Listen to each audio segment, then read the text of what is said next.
دوستو، جب دوسری جنگ عظیم ختم ہوئی تو یورپ ایک ایسے میدان جنگ بن چکا تھا جہاں صرف تباہی، بھوک اور مایوسی باقی تھی۔ شہر کھنڈرات میں بدل چکے تھے، معیشتیں زمین بوس ہو چکی تھیں اور لوگوں کے دلوں میں جنگ کی ہولناکیوں کی گہری چھاپ تھی۔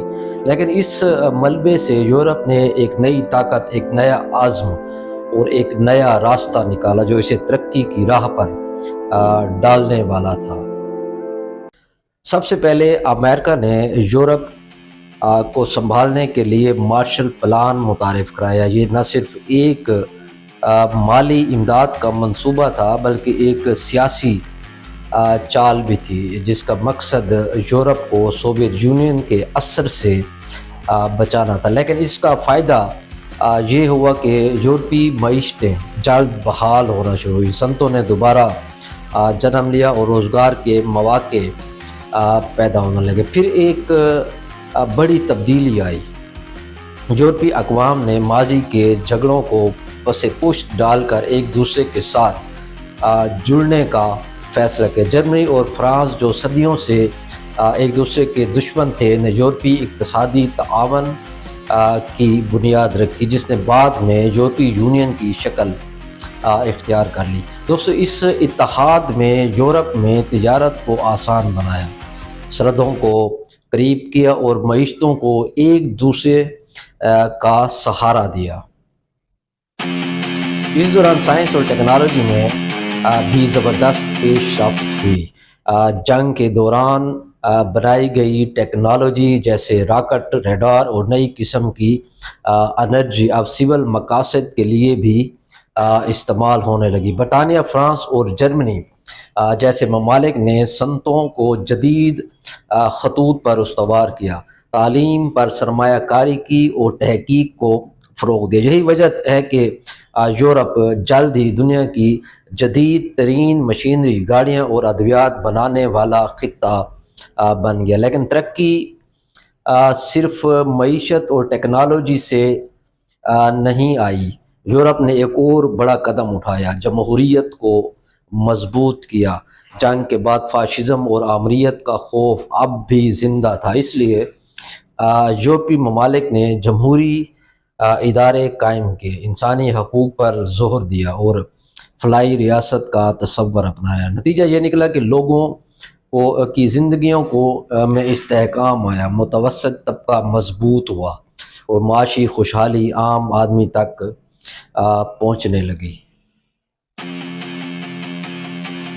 اور ہاں، ایک اور فیصلہ کن موڑ وہ تھا جب نئی نسل نے جنگ کے زخموں کو ماضی کا قصہ سمجھ کر آگے بڑھنے کا فیصلہ کیا۔ 1950 اور 60 کی دہائی میں یورپ نے نوجوانوں نے ایک نئی ثقافت کو جنم دیا جس میں تخلیقی صلاحیتیں، آزادی اور ترقی کے نئے خواب شامل تھے۔ یہ وہی نسل تھی جس نے یورپ کو جدیدیت، آزادی اور خوشحالی کی طرف دھکیلا۔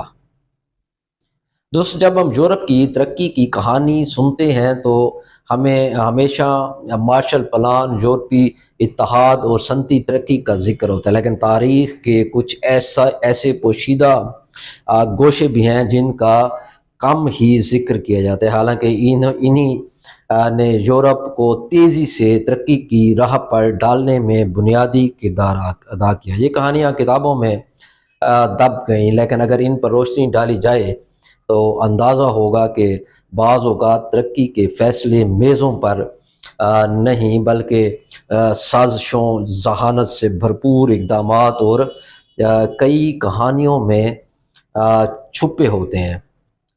دوستو، ایک انتہائی کم معروف مگر حیرت انگیز واقعہ جسے آپریشن پیپر کلپ کہا جاتا ہے۔ جنگ ختم ہوئی تو یورپ کو بسے بسائے سائنسدانوں کی ضرورت تھی اور امریکہ اور سوویت یونین اس دوڑ میں سب سے آگے تھے۔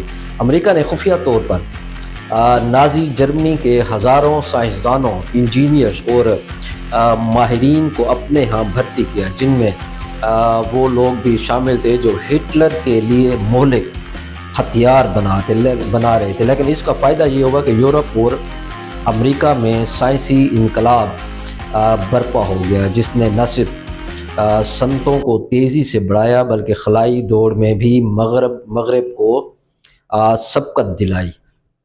دوستو ایک اور غیر معمولی مگر کم ذکر ہونے والا جسے ہم ریڈ میونخ آپریشن کہتے ہیں، یہ بھی ایک دلچسپ مگر عجیب و غریب کہانی ہے، جہاں دوسری جنگ عظیم کے بعد جرمن آرٹ، کتابیں اور تاریخی خزانے ضبط کیے گئے۔ یہ سب اتحادیوں کے قبضے میں چلا گیا اور بعد میں اس میں بہت سارا مواد اور امریکی برطانوی جامعات کی تحقیق کو دیا گیا۔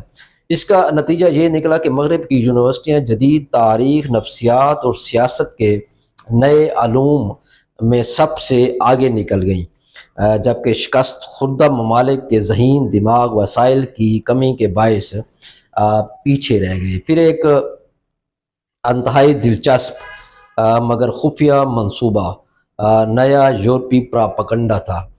دوستو جنگ کے بعد یورپ کو اپنی شناخت دوبارہ بنانے کی ضرورت تھی اور اس کے لیے ایک ذہین حکمت عملی اپنائی گئی۔ مغربی یورپی حکومتوں اور امریکہ نے مل کر سینما، موسیقی اور ادب کے ذریعے ایک ایسا کلچر متعارف کرایا جس نے نئی نسل کو ماضی کے زخم بھلا کر مستقبل پر توجہ دینے کے لیے مجبور کیا۔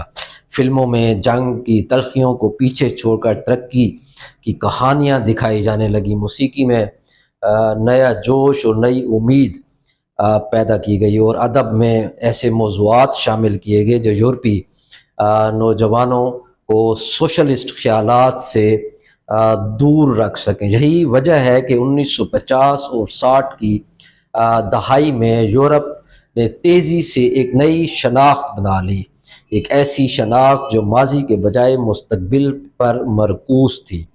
اور پھر ایک انتہائی خفیہ مگر مؤثر اقدام تھا جیلی معاہدے، جی دوستو، اور معاشی جال۔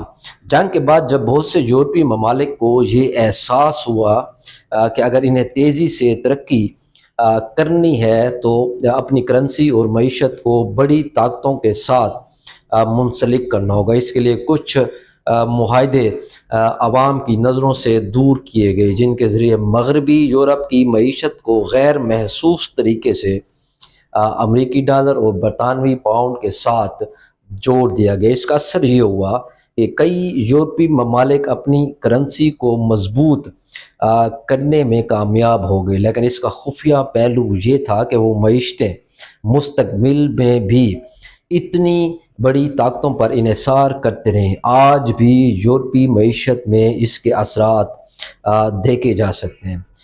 دوستو یہ تمام چھپے ہوئے اقدامات یورپ کی ترقی کے ایسے راز ہیں جنہیں اکثر تاریخ دانوں نے زیادہ نمایاں نہیں کیا، لیکن حقیقت یہ ہے کہ انہیں پوشیدہ حکمت عملیوں نے یورپ کو جنگ کی تباہیوں سے نکال کر جدید، طاقتور اور بر اعظم میں تبدیل کر دیا، اور یوں جنگ کی تباہ کاریوں سے نکل کر یورپ نے ایک نیا راستہ چنا، اتحاد، تعلیم، جمہوریت اور معاشی ترقی۔ آج جو یورپ ہمیں ترقی یافتہ نظر آتا ہے وہ اسی مسلسل محنت، نئے خیالات اور ماضی سے سبق سیکھنے کا نتیجہ ہے۔